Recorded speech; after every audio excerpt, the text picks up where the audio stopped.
Assalamualaikum warahmatullahi wabarakatuh. Gelap ya? Waalaikumsalam warahmatullahi wabarakatuh. Alhamdulillahillazi an'amana binikmatil iman wal islam wa nusalli wa nusallim ala khairil anam Sayyidina Muhammadin wa ala alihi wa sahbihi ajmain amma ba'du. Untuk sore hari ini kami dari kelompok 6 ya Mon. Iya. Kelompok 6 akan mempresentasikan mata kuliah Sejarah Peradaban Islam metodologi studi Islam ya? Iya. Metodologi studi Islam untuk permulaan silakan Saudari Monik untuk memulai presentasi.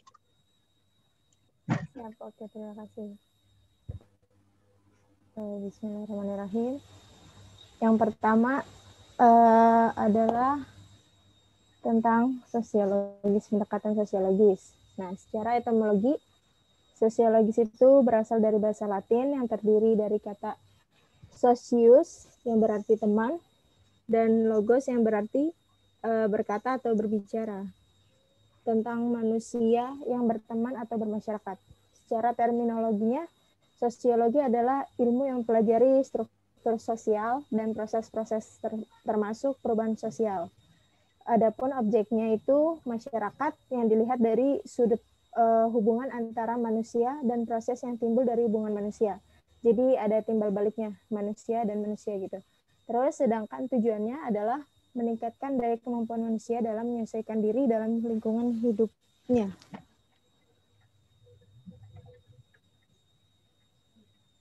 Kemudian peran agama dalam masyarakat. Di samping sosiologi tadi, agama juga berperan dalam masyarakat, yaitu agama dalam pandangan sosiologi merupakan pandangan hidup yang harus diterapkan dalam kehidupan masyarakat. Keduanya mempunyai hubungan saling mempengaruhi, jadi saling bergantung antara satu bagian dengan bagian lain. Agama turut pula membentuk struktur sosial dalam masyarakat. Itu merupakan peran utamanya. Jadi dari peran pandangan sosial tadi, peran agamanya itu dalam masyarakat yaitu membangun strukturnya itu. Nah, terus dalam sejarah juga pernah tercatat bahwa kehidupan masyarakat Islam di Madinah didasarkan kepada agama, di mana Nabi Muhammad SAW memulai dengan menanamkan nilai tauhid, yaitu membangun Masjid Kuba yang dijadikan sebagai tempat bertukar pikiran dan lain-lain dalam masyarakat gitu. Kemudian dengan penjelasan di atas, agama berperan sebagai integrator, menyatu padukan baik individual maupun sosial.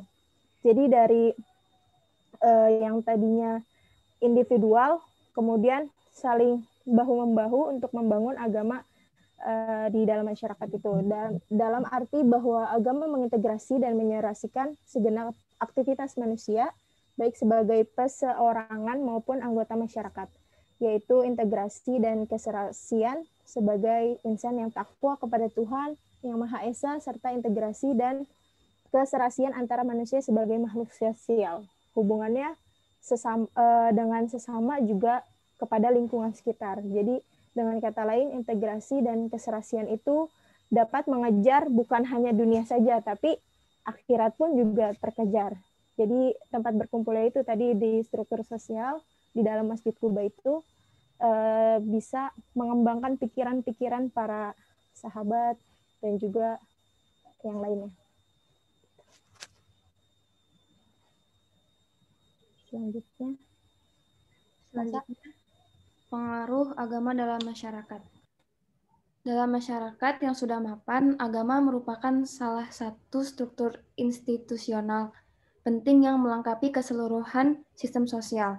Agama merupakan suatu kekuatan yang berpengaruh dalam kehidupan manusia, yaitu agama memancarkan nilai-nilai atau jiwa keagamaan pada pemeluknya.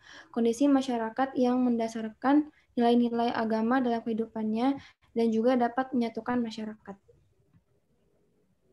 Kemudian pengalaman masyarakat beragama. Pengalaman keberagaman mengambil sebuah sistem perilaku keberagamaan pemeluk yang didasarkan pada aturan-aturan prinsipal yang terkandung dalam ajaran agama.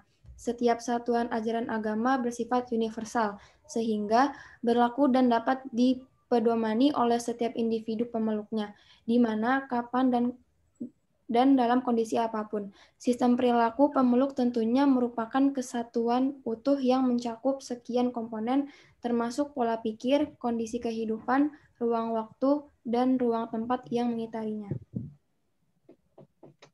Lanjutan, pengalaman keagamaan yang dialami oleh seseorang akan berbeda dengan pengalaman keagamaan yang dilakukan oleh orang lain sesuai dengan kepercayaan keagamaannya. Bernard menulis ini bahwa isi dari pengalaman religius itu berbeda-beda. Di dalamnya bisa terdapat pengalaman-pengalaman yang menggembirakan seperti damai, harmonis, sukacita, dan rasa aman. Namun, di pihak lain, pengalaman-pengalaman keagamaan itu bisa menghasilkan teror, ketakutan, dan kecemasan. Sementara itu, isi dan pengalaman keagamaan itu sangat tergantung pada kepercayaan para pemeluk tentang apa yang dihadapinya. Pengalaman keagamaan berfungsi sebagai pemersatu masyarakat agama.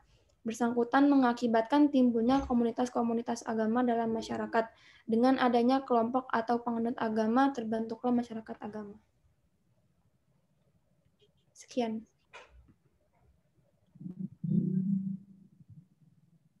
Selesai, Mon. Udah. Sekian presentasi dari kelompok kami. Untuk selanjutnya kita akan membuka 3 pertanyaan.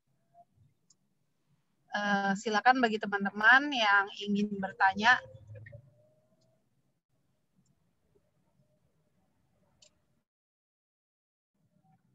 Ayo, teman-teman, adakah yang mau bertanya? Dipersilakan dari materi presentasi yang sudah kita presentasikan. Silakan teman-teman, ini hari terakhir loh, besok tahun baru. Ganti tahun. Kita belajarnya setahun ya, Ustaz. Iya, setahun ini. Silakan, tadi tentang beberapa peran ya. Kemudian catatan-catatan tentang kemasyarakatan ya, dikaitkan dengan keberagamaan. Mungkin ada pertanyaan, silakan.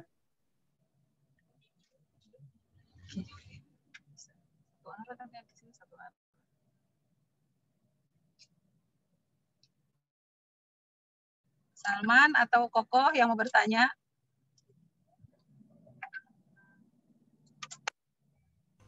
Belum. Sebentar. Itu Chandra. Boleh nanya apa ya? Boleh Chan. Bismillahirrahmanirrahim. Pengaruh agama dalam masyarakat ya. Saya pernah mempelajari bahwa pengaruh agama di masyarakat ketika di zaman dahulu, mungkin di Indonesia kali ya, bahwa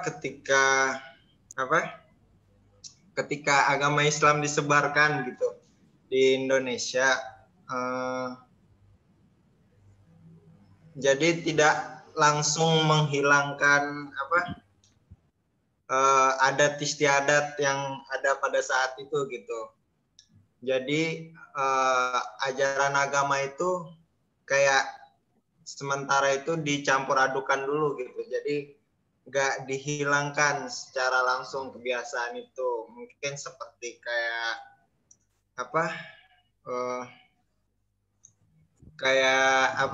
yang panggilan azan itu tabu mungkin kali ya. Yang sebelum manggil azan itu ada beduknya, maksudnya gitu kan. Nah, apakah tradisi itu maksudnya gitu sampai sekarang itu kan mungkin masih ada kali gitu, nggak tahu, mungkin pendapat pemakalah gimana gitu, peran agama ketika saat itu gitu, apakah itu memang bagian dari agama atau memang tradisi adat yang istiadat yang emang dibolehkan gitu. Bisa dipahami nggak? Pok, jangan ditelan miknya, Pok. Maksudnya sebelum azan menggunakan apa? Kentongan, beduk kayak gitu ya. Oh, beduk. Kalau menurut saya ya, itu sebenarnya hanya adat. Kita kaji lagi tergantung lingkungan atau tempat itu sendiri. Begini, Chan. Kenapa adanya beduk sebelum azan gitu? Zaman dulu itu kan rumah-rumah itu jauh-jauh ya, jauh gitu, nggak ada kayak zaman sekarang itu kayak televisi, handphone atau apa gitu kan. Nah, beduk itu kan justru ada zaman dahulu gitu kan. Terus jujur aja itu ada, kalau menurut saya itu tidak ada di agama, maksudnya di pelajaran di agama secara hukum nggak ada. Tapi itu tergantung adat istiadat. Kayak daerah Jawa, mungkin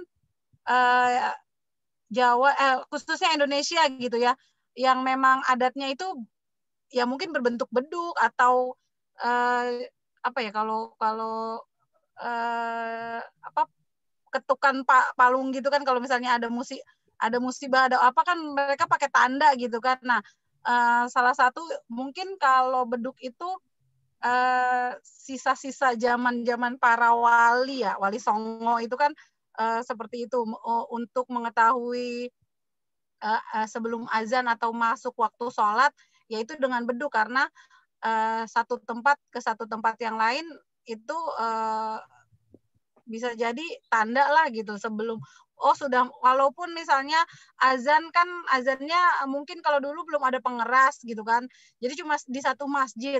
Tapi kalau ada beduk itu kan suaranya lebih kenceng kan. Nah, itu kan menandakan misalnya kayak para petani-petani yang di daerah-daerah gitu kan, mereka udah waktunya beduk, berarti udah waktunya zuhur. Sore berarti udah waktunya asar gitu. Kalau itu sih kalau itu adat aja gitu. Tapi kalau misalnya masalah Chandra tanya itu diperbolehkan atau enggak, menurut saya itu diperbolehkan, kan itu hanya menandakan gitu kan, atau itu ibaratnya panggilan gitu, dan bukan syarat, kecuali misalnya kalau belum terdengar suara beduk berarti nggak boleh sholat gitu, atau belum waktunya sholat udah bunyiin beduk, nah itu baru, itu kan menyalahi aturan. Kayak gitu aja sih, Chan. Atau ada yang mau nambahin, Monik? Baik, terima kasih, Pok.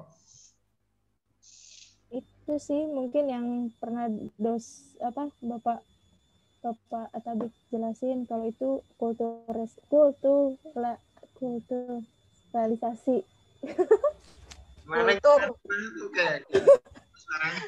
Iya, kultur atau adat istiadat, kebiasaan gitu. Ya kalau di mana, kalau di luar negeri ya, kalau mereka kan pakai jas, itu kan ya emang pakaian yang maksudnya nggak ada aturannya gitu, yang penting kan pakaian yang terbaik gitu, kayak gitu sih, Chan. Jadinya ya, jadi sesuai dari berdasarkan dari kegunaannya, iya, tempatnya gitu. Oke, terima kasih. Terima kasih ya. Ini sedikit aja. Jadi bagaimana Islam merespon adat, merespon kebiasaan. Dibagi dua ya. Yang pertama kan, selama tidak bertentangan dengan nilai Islam, nilai Quran, nilai hadis, nggak ada masalah. Tadi Mbak Siti sudah menyampaikan, itu kan beduk tidak bertentangan, asalkan waktunya pas, sesuai gitu.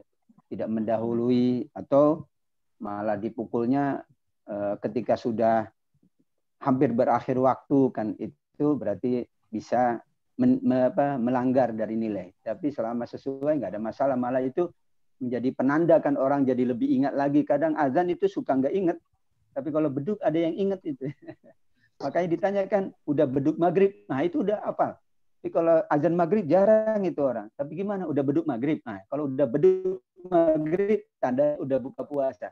Jadi ada kebiasaan-kebiasaan yang mengingatkan lah, supaya tidak terlalu ya lupa dengan keadaan dunia.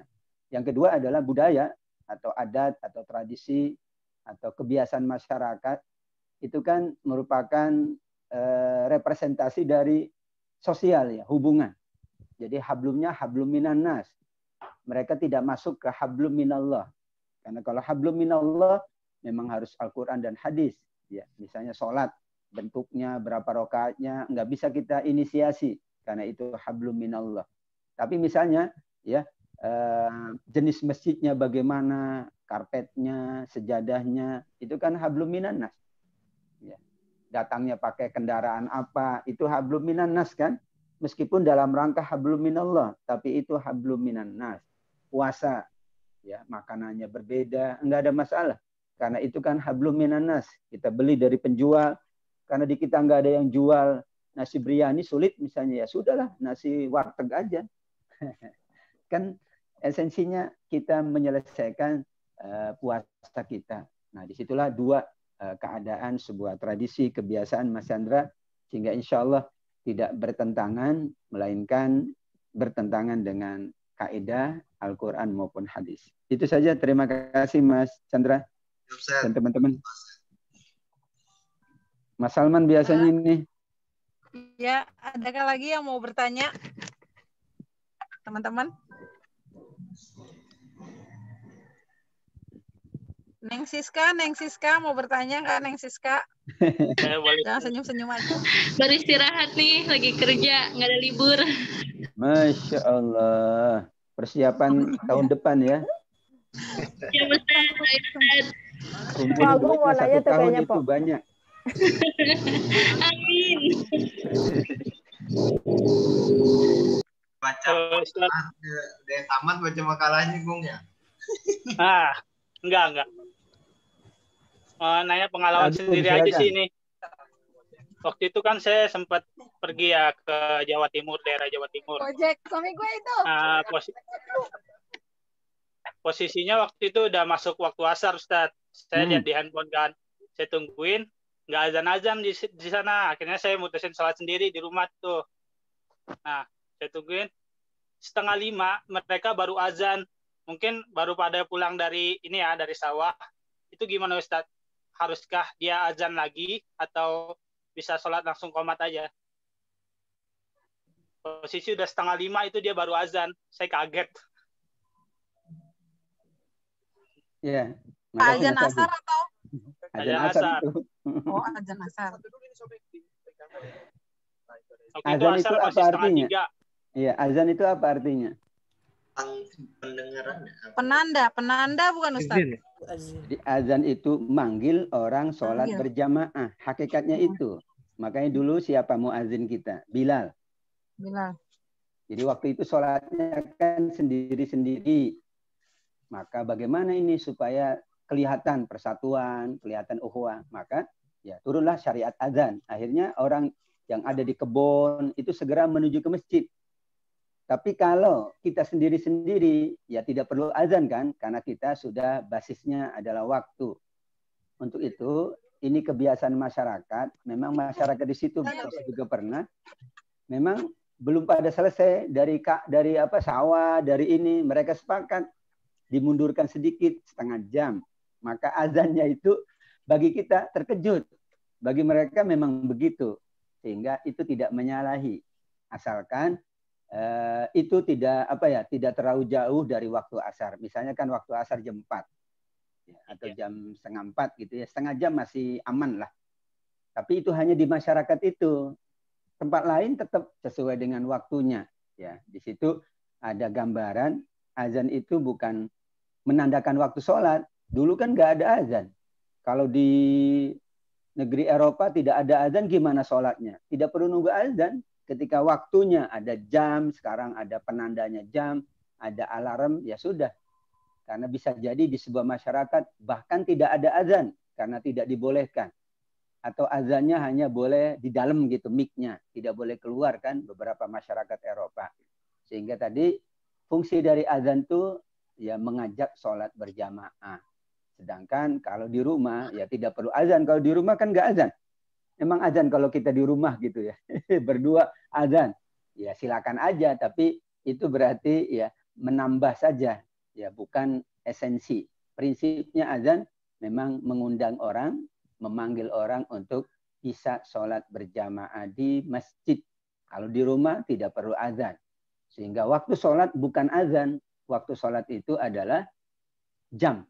Makanya dalam fikih apa? Waktu sholat zuhur, apabila matahari meninggi. Kan berarti melihat matahari dan melihat jam kalau sekarang. Maghrib, apabila matahari terbenam. Kan tidak disebut apabila terdengar azan. Karena bahaya juga, azan zuhur, asar, maghrib, isya kan sama. Ini sholat apa ya? Pokoknya dengar azan deh. Kecuali subuh kan beda sedikit. Nah, itu juga dipandang oleh para ulama, tidak ada masalah. Tidak ada azan pun tidak ada masalah. Karena itu mengingatkan sholat berjamaah. Begitu Mas Agung? Syukran Ustaz. Ya, terima kasih. Afwan. Satu lagi mungkin? Mbak Monica atau siapa? Mungkin saya sedikit mau bertanya, mungkin lebih sharing Ustaz. Iya, ya silakan. Jadi tentang pengaruh agama dalam masyarakat ya. Dalam kehidupan masyarakat sekarang ini, mungkin juga dari waktu-waktu yang lalu, itu kalau saya melihatnya itu kadang sepertinya kita ini agama lebih dipengaruhi oleh adat gitu Ustadz ya. Nah itu pertanyaannya itu adalah apa yang membuat kesannya itu seperti itu Ustadz. Jadi misalnya di waktu-waktu yang lalu misalnya di dalam masyarakat Minang gitu, itu padahal kan berdasarkan hukum waris, ketika seorang meninggal warisnya itu kepada keluarganya gitu. Tapi kalau yang pernah saya dengar di masyarakat Minang itu waris itu jatuhnya ke keponakan kan begitu Ustaz. Nah itu kenapa untuk hukum-hukum yang bersifat syariat itu masih juga tidak mempengaruhi mereka dalam kehidupan masyarakat Ustaz. Jadi sehingga terkesan masyarakat itu malah dipengaruhi oleh adat ya. Termasuk hari ini kalau kita lihat kan banyak terjadi dekadensi moral gitu. Seolah-olah kok sepertinya agama tidak kuat gitu untuk membendung hal-hal seperti itu Ustaz. Mungkin seperti itu Ustaz. Terima kasih.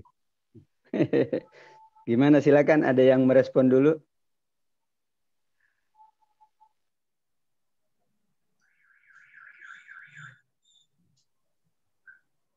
Kalau setahu saya memang kalau di Padang itu Sumatera lah, mereka kalau secara hukum itu mereka makainya matrilinear gitu kan. Ya, berdasarkan matrilinear itu kalau menurut saya sebenarnya sih menyalahi aturan nih. Kalau secara hukum fikih aja kan waris itu kan harusnya pertama itu kan anak laki-laki gitu kan. Kalau di Minang itu memang jatuhnya di itu Ustaz, di apa namanya? Di perempuan gitu. Garis ibu, Pok. Iya, dari garis ibu justru. Boleh menambahkan ya sedikit? Nah, coba ya.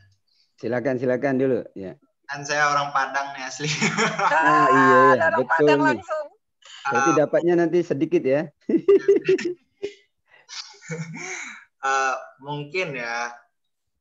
Kalau di Padang itu menurut saya sih ada sebagian yang mungkin masih kental dengan adatnya, tapi dengan sebagian masyarakat juga udah berpikir modern gitu, udah enggak. Ini kok agama masih dicampur adukan dengan adat ya. Kayak tadi gitu misalkan kayak jadi kayak pada zaman dahulu itu tentang penyebaran agama Islam itu kayak apa masih belum sempurna gitu. Jadi artinya masih dicampur adukan dulu gitu. Yang dibilang Monik tadi apa kulturasi. Jadi belum sampai selesai. Mungkin para ulamanya itu udah keduluan wafat gitu sehingga kayak apa yang dipelajari kayak mungkin ilmu waris itu belum sampai gitu kok. Nah, jadi kayak sebagian masyarakat itu yang masih awam gitu. Jadi masih kayak bersangkut paut dengan budaya di zaman dulu gitu. Enggak jadi kayak menerima agama yang baru pun kadang mereka tuh kayak agak sulit gitu, emang udah kaku banget dengan budayanya gitu. Saya juga pernah ke contohnya ke keluarga saya waktu itu ya kan. Jadi ketika saya melaksanakan sholat itu agak berbeda dengan mereka, itu ya, jadi perbincangan banget gitu. Bahkan ketika saya cuma pakai gamis doang tuh kayak udah kayak merasa aneh gitu buat mereka gitu.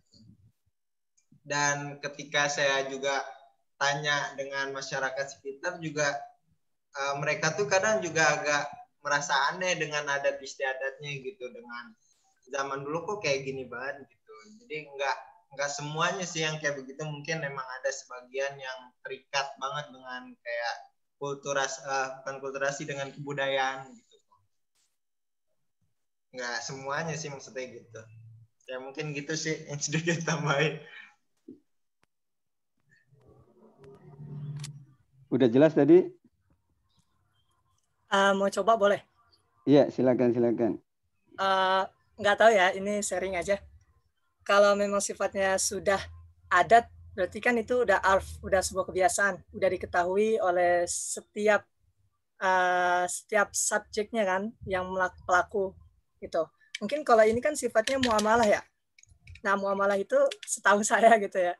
Kalau memang dari pihak yang cowok maupun yang cewek sudah antarodin minhum ya, sudah keduanya sudah saling ridho karena sebuah ini. Nah, kalau menurut saya itu tidak apa-apa gitu. Jadi selama si pria ini memang dia sudah meridhoi, ya memang tidak ada gugatan gitu, bahwasanya memperselisihkan apa yang sudah agama ajarkan gitu. Jadi dia ridho, nah itu maka terhapus kalau menurut saya gitu. Jadi termansuh, terhapus dari itu ya. Jadi jadi hukum yang berlaku tergantung keridhoan antara keduanya gitu. Kalau kedua-duanya ridho itu tidak apa-apa gitu. Kalau setahu saya gitu kalau tentang muamalah.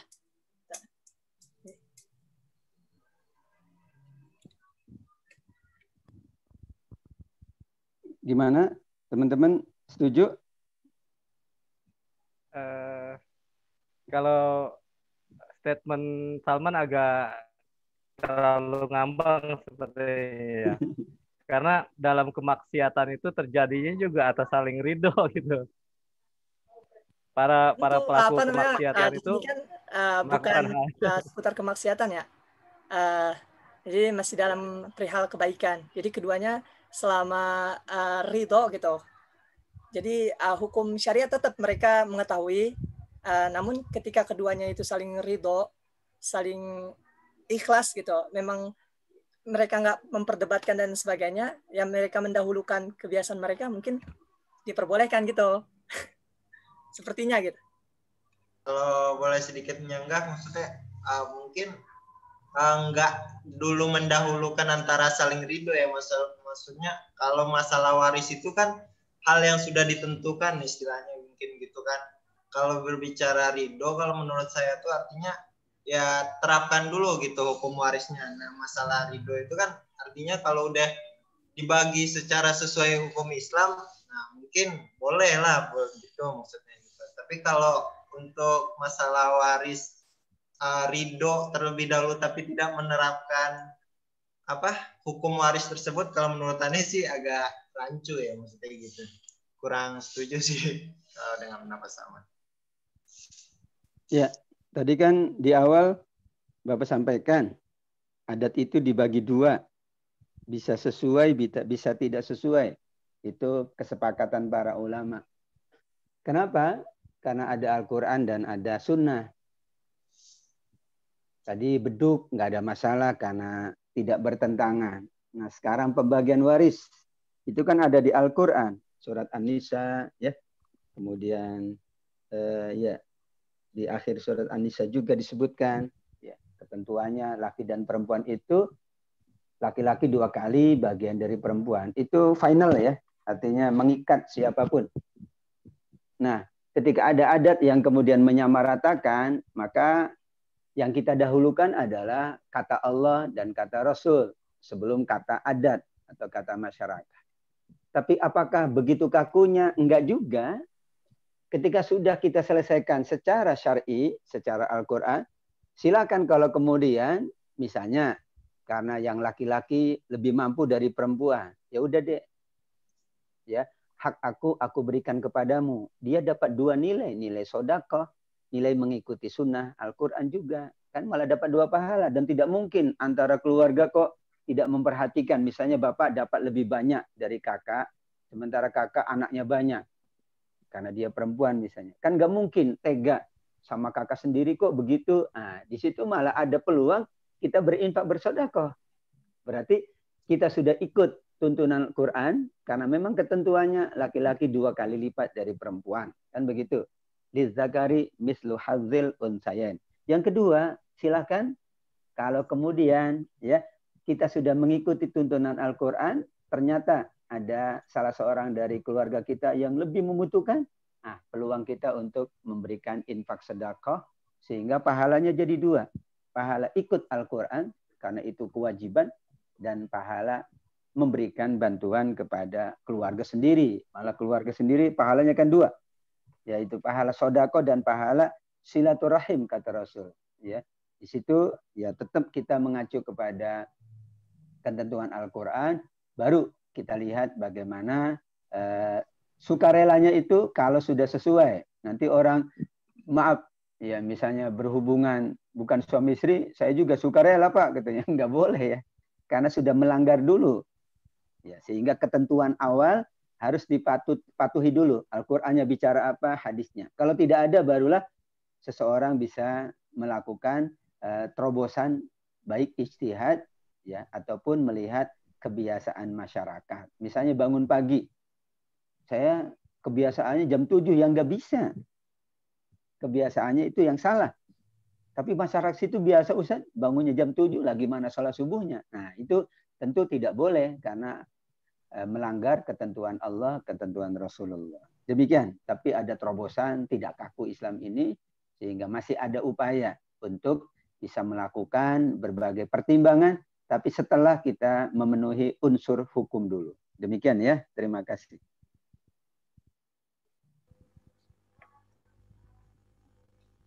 Bagaimana teman-teman? Masih adakah yang ingin bertanya? Udah mau liburan ini, ya udah. Atau dicukupkan sekian? Ya alhamdulillah, gimana, teman-teman? silakan. Kalau enggak disimpulkan oleh pemakala dulu.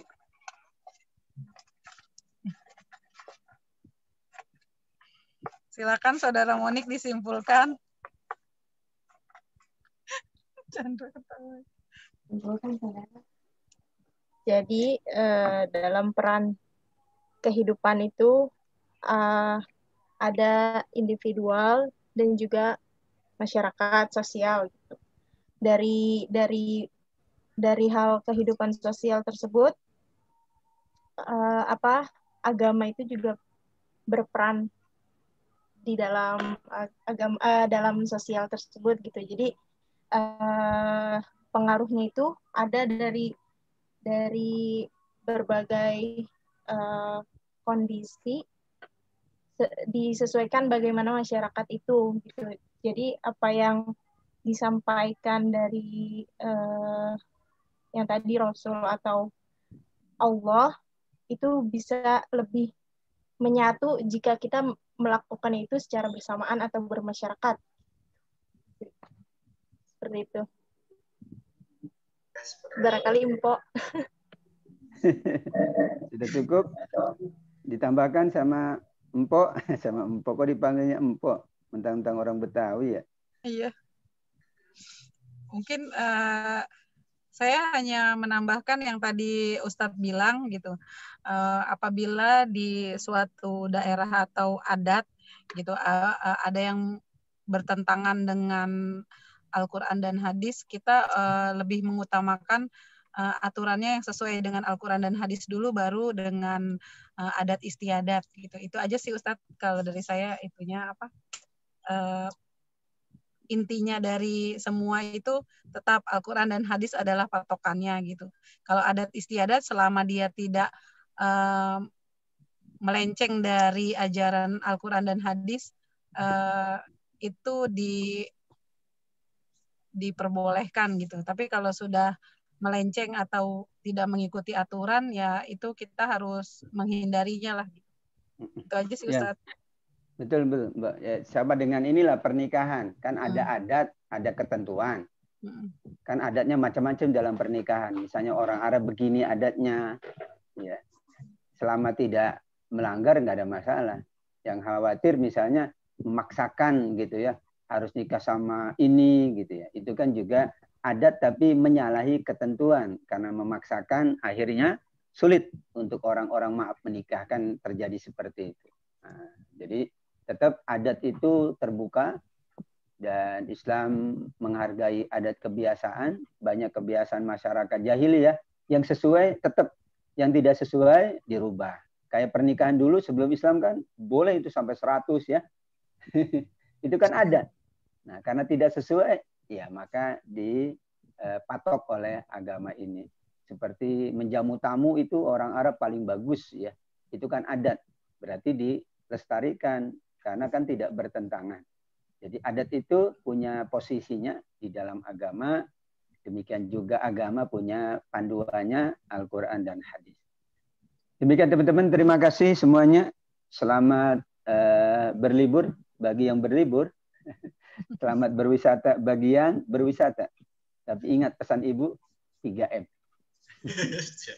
Ibu siapa itu? Nggak tahu Ibu siapa ya. Bu RT Pak Ustadz. Bu RT ya. Oke, demikian terima kasih nih Mas Salman memfasilitasi terus ini Zoom-nya ya. Ini punya kantor Mas Salman ya Zoom-nya. Ya Pak Ustadz. Alhamdulillah Ustaz, alhamdulillah. Ya. Oke, alhamdulillah. Barakallah ya, terima kasih nih. Kita akhiri dengan hamdalah. Alhamdulillahirabbil alamin. Subhanakallahumma bihamdika asyhadu an la ilaha illa anta astaghfiruka wa atubu ilaik. Assalamualaikum warahmatullahi wabarakatuh. Waalaikumsalam warahmatullahi wabarakatuh. Sampai ketemu tahun depan ya. Ustaz. Tahun depan ya. Mas Agung juga. Terima kasih Ustaz. Ya, iya. Oke, pembakalan semuanya.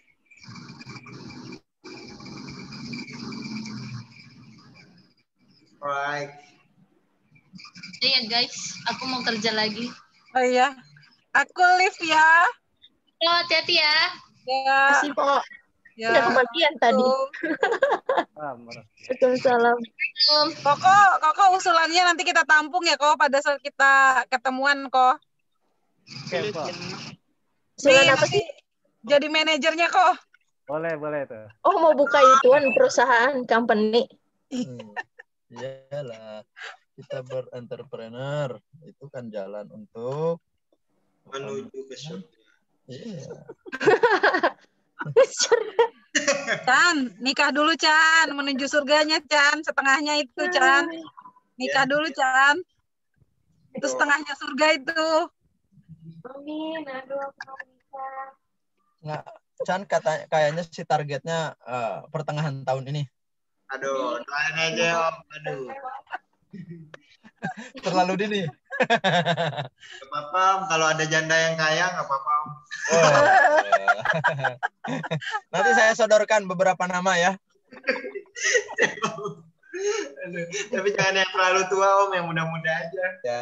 Nah, kemarin Ayu Ting Ting nggak mau.